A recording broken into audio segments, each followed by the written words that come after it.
Rovering to Success. A Guide for Young Manhood. Lord Baden-Powell of Gilwell. 1922. Narrated by Skeptical Waves. Chapter 7. Rovering. The aim of the Rover Brotherhood. Rovers are a brotherhood of the open air and service. They are hikers on the open road and campers of the woods, able to shift for themselves, but equally able and ready to be of some service to others. They are in point of fact a senior branch of the Boy Scout movement, young men of over 17 years of age. The four main aims of the Scout training in woodcraft are to develop these points: character and intelligence, handcraft and skill, health and strength, service for others and citizenship. These are the requirements for a happy and active life. Many young men just drift passively along and never reach happiness. With Rover Scouting they would not let slip their golden opportunities. The Rover Brotherhood is not only a brotherhood but a jolly brotherhood, with its camp comradeship, its uniform, and its dens or meeting places all the world over. Since it is a brotherhood of wanderers, you can, as a member of it, extend your travels to foreign countries and there make your friendships with brother rovers of other nationalities. This side of our movement is not only interesting and educative but must make a real step in ensuring the future peace of the world through mutual goodwill. Campercraft. I have had the luck to camp out in a good many different parts of the world, in the Canadian backwoods, Central African jungle, Egyptian desert, Norwegian rivers, South African veldt, Himalayan mountains, etc. All have their own particular delights, but all the same, your own country has a beauty and charm of its own which is hard to beat however far you may travel. You have there the joys of camping almost at your door, at the least possible cost in money, time and trouble. Out of the stuffy smoke and second-hand air of the noisy town you have stepped out into the freshening breezes of the open downs, and drinking deep of the pure air you gain new blood in your veins and new life in your brains. And as you swing along with the untiring stride of perfect fitness, you know the joy of living. Over hill and dale, with changing beauties of scenery at every step, you feel a free man. The view is yours to gaze upon, you're free to go and free to stay and free to pitch your lodging where you feel inclined. Whether you prefer solitary hiking or tramping in company depends on your personal temperament and temper. There is no pleasure that comes near to that of preparing your own meal over your fire of wood embers at the end of the day, and no scent like the smell of that fire. There is no view like that from your lair on the woodland hillside. And there is no sleep like that in the open with a warm blanket or a good thickness of paper beneath you. More under than above you is the tramp's secret for lying warm 0 nights. The sound of the night and the companionship of the beasts and the birds make you feel a comrade of them all in the brothership of nature. Rain? Cold? Yes, I suppose they come, but you really get to disregard them when you are in the regular swing and habit of weekend camping. Whether you are a lone hiker or whether you camp with a companion, or in company with a patrol of pals, it is all good. There is nobody under 30 so dead but his heart will stir at the sight of a gypsy camp. There is some life and humanity yet, and youth will now and again find a brave word to say in dispraise of riches, throw up a situation to go strolling with a knapsack. R. L. Stevenson. Then the quaint brethren of the road that you meet, and the Freemasonry among out-of-doors men, give you many new ideas and a fresh and widened outlook on life from many a new standpoint. With this opening up of a new and human side to your character, you can, if you will, make your hiking into the wandering of a knight-errant, by being a doer of good turns to all and sundry as you go along. How to become a Rover Scout? To become a Rover Scout, the best way is to join a Rover crew belonging to a Scout group in your neighborhood. Any local secretary or scouter, i.e. any Scout officer, of the Boy Scout organization will advise you on the subject and help you in your desire to become a Rover Scout.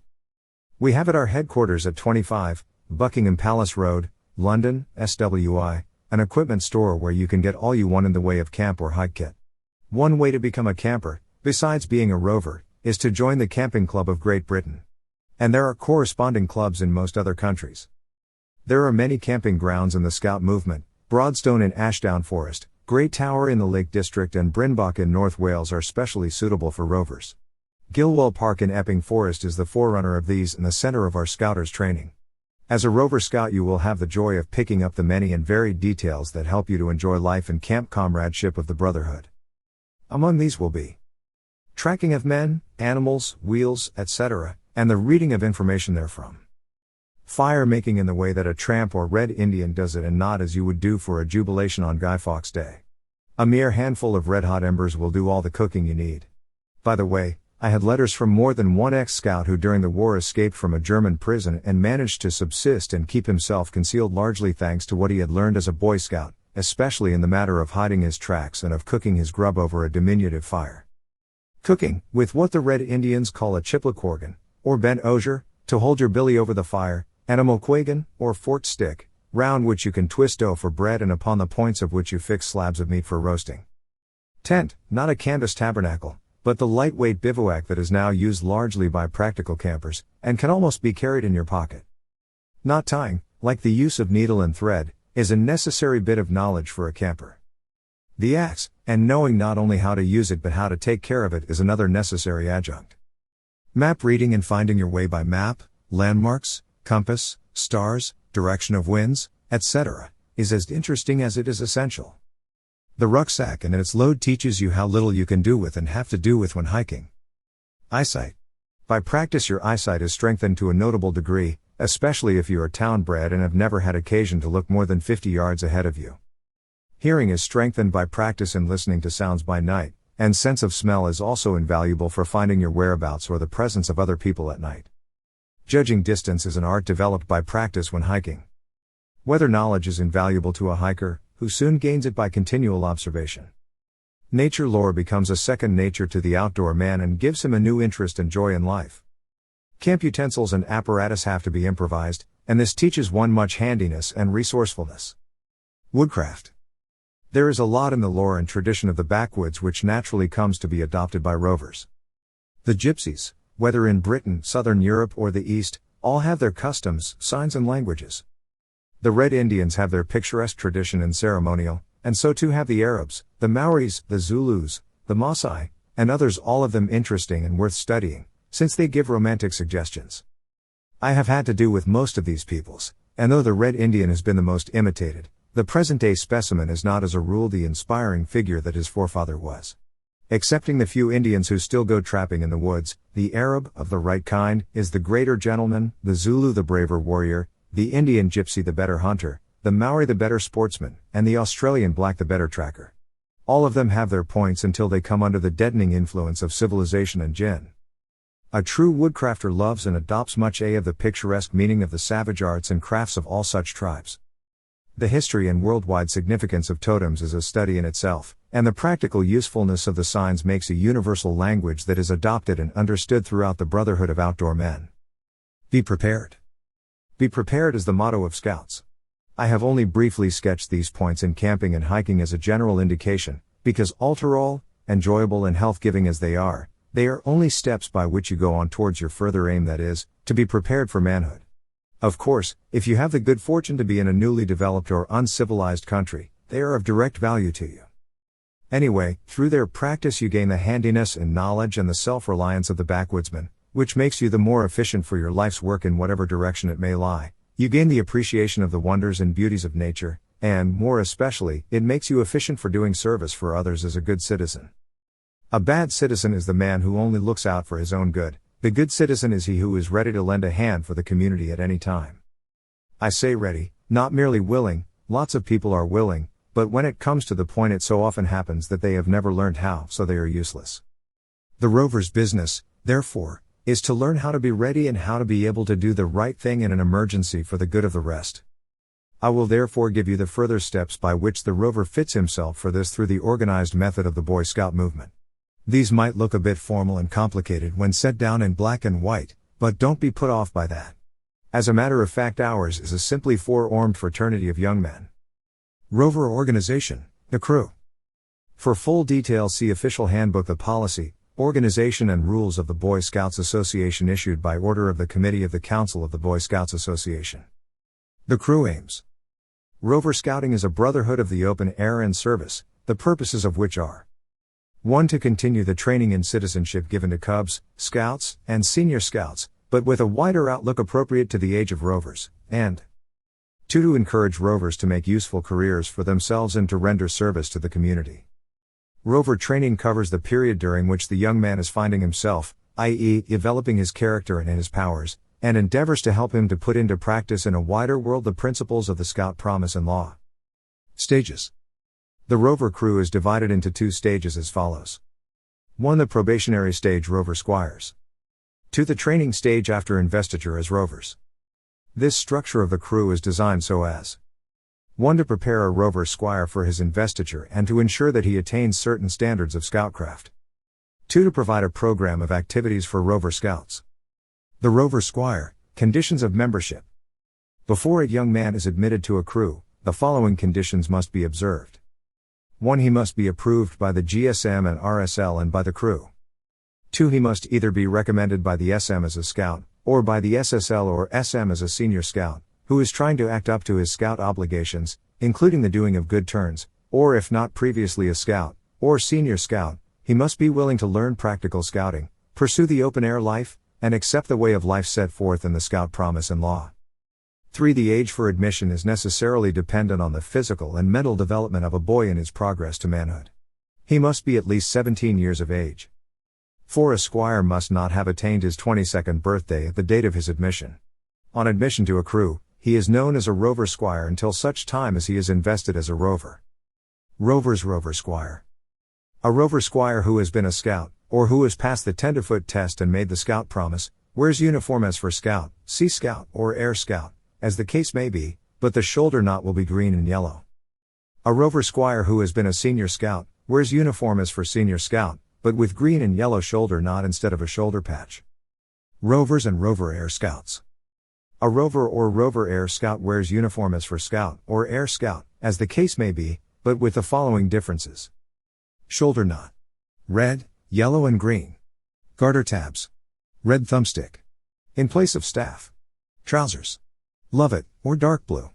Long trousers may be worn as an alternative to shorts by Rover Scouts, subject to the following conditions.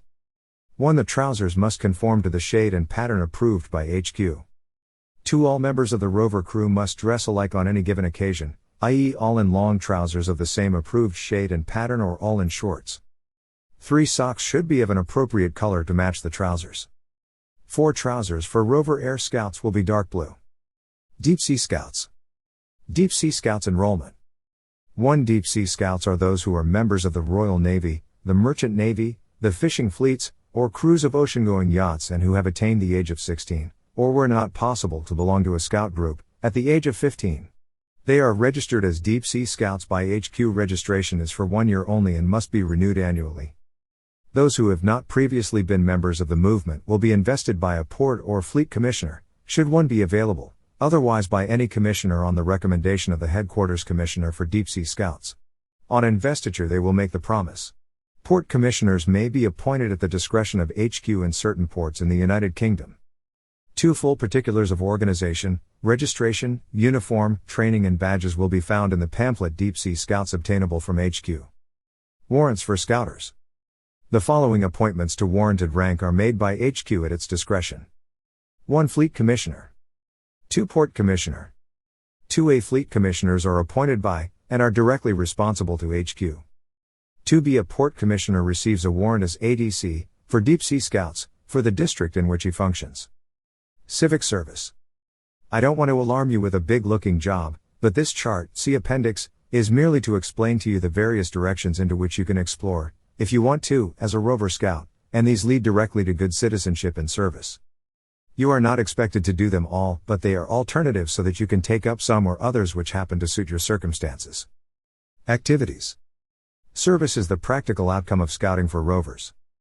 All Rovers should be encouraged to help in every possible way in the running of their own, or other, troops, or wolf cub packs, thus gaining the practical experience in training scouts which helps to fit them for becoming scoutmasters and fathers in the future. They should be given responsibility for definite departments in helping the scouters of the group. Cooperation and inter-patrol activities, by means of conferences, games and work are necessary so that groups may get to know one another, thus encouraging friendships and emulation. Activities naturally fall under 2 heads, A. Scout service. B. Public service. B. Patrols can be formed and trained as local aid detachments for service, such as that opposite, Accident First Alders, for dealing with accidents of every kind, crowds, etc. Assistant welfare officers in factories, play centers, etc. Coast watchers or assistants to coast guards. Cyclist dispatch riders and motor assistants or instructors in scout troops, play centers, boys clubs, etc. Fire brigade in village, town, factory, hospital, etc. Life-saving rocket apparatus man. Lifeboat man or launchers. Special constables or assistants to police. A. Service in their own groups, as cubmasters, secretaries, games organizers, instructors, badge examiners, committee men, assistant scoutmasters, etc. Service in helping other groups, Sea Scouts, scouts in hospitals and homes, helping at rallies, sports, camps, etc. Team recreations. Corporate, physical and moral health. It is important that camping and outdoor games should be carried out to the utmost, and appropriate recreation and rest for Sundays should not be lost sight of. Parlor scouting to be avoided. The following are examples. Outdoors. Athletics. Walling tours. Coasting voyage. Football. Cycling. Scouting. Cruises on canals and rivers. Hockey. Hare and hounds. Swimming. Nature and history rambles. Baseball. Gymnastics display. Boating. Tree and rock climbing. Camping. Tracking. Visits of instruction to municipal offices, courts of justice, museums, factories, etc. Tours abroad to visit foreign rovers, etc.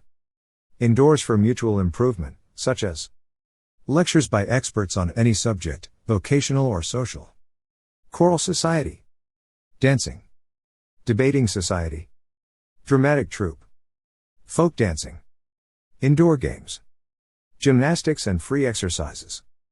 Judo. Orchestral society. Scout zone. Sing-songs. Social evenings. Sketching club. Study circles, for civic instruction, etc. It is a valuable help to get experts to come and hold informal talks and demonstrations or to conduct rambles. Climbing. I have mentioned in the above climbing as one of the activities for rovers. I know no better physical exercise than this, since it not only trains and develops every muscle in the body, but also encourages healthy living, moderation in eating and drinking and smoking, and a development of nerve, endurance and resourcefulness, besides being a most healthy, most enjoyable and manly form of recreation. It is best done in teams, such as patrols, working generally with a mountaineer's rope. It includes tree climbing, which in itself becomes a highly interesting sport, mast climbing, rock climbing, cliff climbing and mountain climbing. There are many more facilities in all parts of the British Isles for this sport than is generally suspected. There is also more danger about it than may be at first thought. It therefore needs careful practice and instruction to begin with. But when once a man is good at it, it has a tremendous attraction, offers never-ending variety, and cannot fail to keep him fit and happy. Service for others. An emergency corps.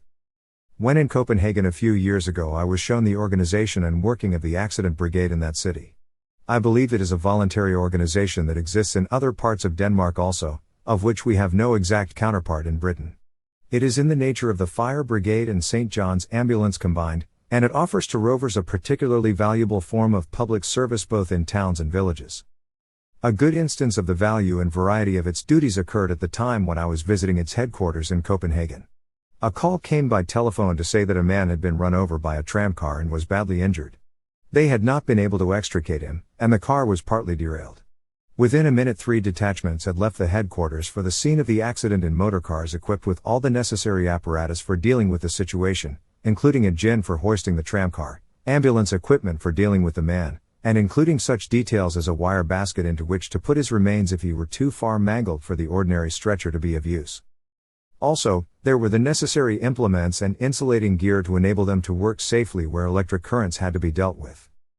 The Corps was trained to deal with accidents arising out of explosions of the various kinds of gases, chemicals, etc., suicides by poison, strangulation and so on, ability to track murderers by the smallest signs, knowledge of securing damaged aeroplanes, and dealing with railway accidents, collapse of houses, falling trees, and the many minor accidents to which men are liable through machinery in factories or agricultural work, mad dogs, bulls, etc. In fact, the range of their activities is almost unlimited, varying according to the locality and the nature of industry, etc.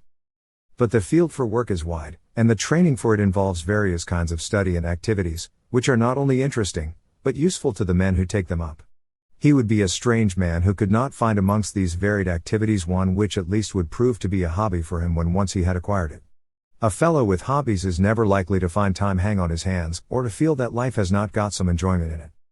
Police service. At the recent tragic fire in New Haven, Connecticut, in which 7 persons lost their lives, and more than 75 were injured, Scouts did noticeable service. At 3 separate street crossings, Scouts saw congestion of traffic with no traffic police officer on duty, and in each case stepped out into the street and directed the traffic in the pouring rain for more than 2 hours. Other Scouts did good service in aiding the orderlies in the hospitals in quickly transferring the patients from the emergency wards to the beds, making quicker handling of cases possible. This suggests a form of service for which Rovers or Scouts would do well to prepare themselves in cooperation with the police officers and the hospital authorities in their districts. They can learn the work of controlling the traffic, and of dealing with crowds, where the Scout uniform will give them the necessary authority. Scouts are not allowed to use police whistles for the Scout work, for fear of creating confusion, but there is nothing to prevent them from carrying a police whistle as part of their equipment, so that on an emergency, where police help is needed, they can at once call for it. A cyclist Scout must of course be always ready to act as orderly or messenger to police officers. Sample outline of accident field day for Rovers. Hike or bike, map reading and observing for several miles. 1 halt near railway. Imagine railway accident, collision and train smash. Detail patrols to various duties. Each mate to state how he would carry them out with materials on the spot. Improvising gins to raise wreckage. Extinguish fire. Rescue and first aid injured. Policing their property. Sending for help. To imagine aeroplane crash on landing in southwest gale. Overturns. Aviator pinned underneath and injured. Petrol tank takes fire. Rover Scout leader gives duties to patrols. Each mate describes how he would carry them out with the material available on the spot. Orders should include reporting the accident, and alter righting the machine securing it properly, etc., etc. Enjoyment of life. For sheer enjoyment give me the open air, and the countryside, even if you cannot get the backwoods and the mountains. Unfortunately, most of us are restricted as regards our holidays and cannot all go far afield. Nonetheless, there are weekends, giving the opportunity for hikes and walking tours which, though they may be short, can yet be arranged to include a great deal of solid enjoyment. The Right Honourable H.A.L. Fisher, Warden of New College, Oxford, once stated some rules for those about to arrange a holiday. They are well worth careful study. 1. Plan your holiday carefully, but be ready to abandon your plan on the slightest provocation. 2. Never go north when you can go south. 3. A change of work is itself a holiday. 4. Never drive when you can walk, and never walk when you can ride. 5. In a cross-country walk there is seldom time for shortcuts. 6. A good holiday is like eternity, there is no reckoning of time. 7. One of the best fruits of a holiday is a new friendship. 8. Stay where you are happy. 9. Soak yourself in the atmosphere of a new place before you study the details. 10. The best holiday is that which contains the largest amount of new experience. 11. Holidays come up for judgment before the next term's work. 12. In the choice of holiday books, act on the principle that one of the main uses of leisure is to feed the imagination. 13. The principal experts in the art of taking holidays are painters, naturalists, travelers and historians. The worst person to consult is a golfer. 14. On occasions a very good holiday can be taken at home if you change the hour of breakfast. The responsibility of a Rover Scout. Remember that as a Rover, besides making yourself a better man and a better citizen, you are, whether you know it or not, being looked up to by boys in your Scout group and your neighborhood. Boys are awful imitators, and I use the word awful advisedly, because it fills one with awe when one thinks what harm or what good one might be doing for the boys in the examples we set them. They are very apt to make a hero for themselves of a fellow who is older than them and who has won their admiration by his own personality, or by something that he has done. I was asked only the other day what it was that induced me to take up football with the energy that I did when I was a boy. I can trace it directly to the influence of one boy older than myself. He was ultimately a well-known association player, but at that time, when I had only just come to school, I was his fag and had the honor of holding his overcoat while he played, and of cleaning his boots and his muddy garments and giving him his hot water after the game was over. But I see him now in my mind's eye, running with that easy gait which never seemed to hurry and yet always put him in the right spot for taking possession of the ball. From the first I longed to emulate him, and, though from that day to this he has never known of the influence he had over me, it was thanks to his example that a good deal of my life at school was fashioned.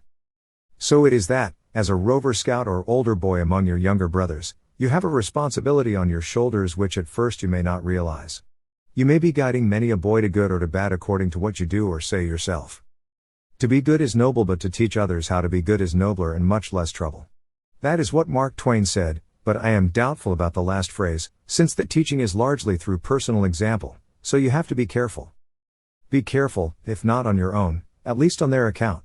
You can see for yourself that you have here a tremendous opportunity if you like to use it for doing a great good for your younger brothers. You can set the line for them to follow by your own behavior in the direction of cheery and manly friendliness and straight living and clean talk. Think for yourself whether you have any failings which you would not wish others to copy, and try and replace these with something better. Here are a few instances of the more usual weaknesses. Short temper. Do you get annoyed when things go wrong or people pinprick you? Force a smile and then laugh at the comparative smallness of the irritation. If you are in the right, you've no need to lose your temper. If you are in the wrong, you can't afford to. Smoking. Remember, boys copy you, and smoking is bad for their health. Don't smoke when among them. Bad language. Do you use swear words in moments of irritation, or dirty ones in moments of thoughtlessness? Try whistling and drop it. Slackness and shirking. Are you inclined to leave it to George, to look on at others doing the work or playing the game, or to anticipate difficulties before they arrive? Sleeves up and lead the way. Look at the worst, but see the best. Follow St. George and tackle the job. Backbiting. Are you given to talking of other people's failings and seeing only their bad points? Go on the principle that there is 5% of good in the worst. The fun is to find it. Impatience. Do you catch at sunbeams and hanker for the moon and curse your bad luck when things don't go as you wish? Softly, softly catchy monkey. It's dogged as does it. Stick to it and you'll win through. Patience is the secret to success in any career. Stoginess. One of humor. As there's at least 5% of good in everything, so there is also another 5% of fun. Recognition of this will carry you through many otherwise hopeless troubles. Show your boys how to laugh while you work. Intolerance. Are you a possibly over-keen upholder of your own particular social class, political party or form of religion? These distinctions are sunk in the brotherhood of scouting. Practice tolerance. Teach your boys to study both sides of any question before making up their mind on it. Self-determination. This term is often used to cover disobedience, one of loyalty and lack of discipline.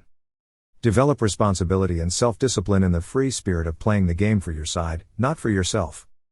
Selfishness is the worst failing of our race, causes short-sighted outlook and contributes to personal as well as industrial discontent. Practice selflessness, i.e. others first, self second. Look wide. Discontent. Generally the result of self-centeredness and taking life too seriously. Make others happy and you will be happy yourself. Recognize the good in what you have got, the fun in life, the glories, wonders and beauties of nature. Sink personal ambition. Pessimism. Do you let the difficulties or dangers of a venture overshadow its possibilities? See the worst, but look at the best. Optimism is a form of courage that gives confidence to others and leads to success. Narrowness. Do you pride yourself on your view of a question happening to be the right one? Look wider and then look wider still. Know all. Are you convinced that you know scouting from A to Z? Take in both senses of the word, the scouter. A higher service for Rover Scouts. Amongst the various forms of service that have been suggested, that of helping to run Scouts or Cubs may seem at first sight to be rather a small one. But when you come to look into it, it is really one of the greatest, if not the greatest among them all. It is the most easy of all to take up, since the opportunities for it lie close to your hand as a rover, but at the same time it is one in which you can obtain big results in making men out of boys, results which are visible to you as they grow under your hand. And those results can be of the greatest value to your country. As I have before shown, the nation badly needs voluntary help for its education. There is so much outside the actual reading, writing and arithmetic that is necessary for the boys of today to know if they are going to make successes of their lives, and the shortage of school time and of school teachers is a great handicap to them in learning these things, so the help of voluntary elder brothers is therefore urgently needed. Rovers, who will lend a hand in the training or management of their scout troops or wolf cub packs, and especially in their camping, will be doing an immensely valuable service. It is one, at the same time, which will bring honest satisfaction to themselves. Everyone who has trained a dog or a horse to be obedient and to perform tricks knows the interest and gratification, but how much greater this is in the case of the young human animal when you see his character changing and forming on right lines for life, then you feel indeed that you have done something worthwhile. Fatherhood. There is another point to it. Someday you yourself will be a father. You will be responsible for bringing boys and girls into the world, and for giving them a helping hand to starting successfully in life. If you fail in this and merely let them drift into wastage or misery, you will be guilty of a despicable crime. For other responsibilities in life, such as managing a business, running an engine, or laying bricks, you go through a special training.